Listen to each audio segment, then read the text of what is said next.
আসসালামু আলাইকুম, welcome back to my channel. আমার চ্যানেলে নতুন একটি ভিডিও দেখার জন্য সবাইকে ওয়েলকাম জানাচ্ছি। সবার অপছন্দের খাবার আমার অনেক পছন্দের। কী দিয়ে রুটি খাচ্ছি রাতের খাবারে ছোট ভিডিওর মাধ্যমে শেয়ার করছি আপনাদের সাথে।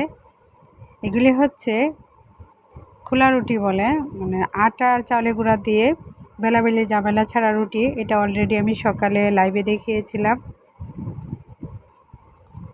তো কলিজা ঘিলা দিয়ে আলু দিয়ে ভুনা করলাম। দুপুরে এটা দিয়ে ভাত খেয়েছি, আর রাতে এটা হচ্ছে আমি রুটি দিয়ে খাচ্ছি। এই রুটি দিয়া ডাল বোনা, মাংস বোনা, কলিজা গরুর হোক আর মুরগিরই হোক, যে কোনো কলিজা বোনা দিয়ে খেতে ভালো লাগে। ঘিলা আছে সাথে।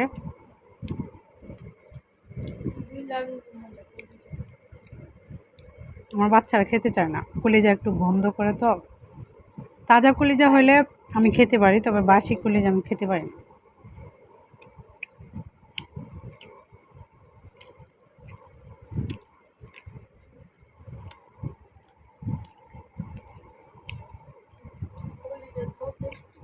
অনেক দিন ধরে ভিডিও দিচ্ছে না, তাই ভাবলাম ছোটো একটি ভিডিওর মাধ্যমে আপনাদের সাথে শেয়ার করে,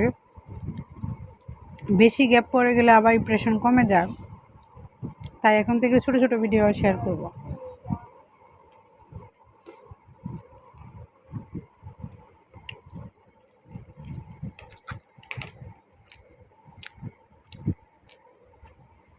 এখানে আমি 2টা রুটি নিলাম, কলিজা গিলা নিলাম, আর অল্প কয়েকটা আলু দিয়ে 3টা আলু ছোটো ছোটো করে কেটে দিয়েছি শুধু আমার ছেলের জন্য।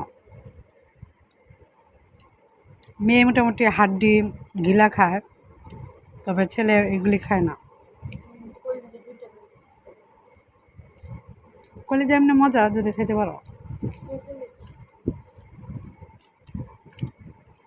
প্রায় 8 থেকে 10টা কলিজা রান্না করলাম। ঘিলা ছিল এরকমই 8টা।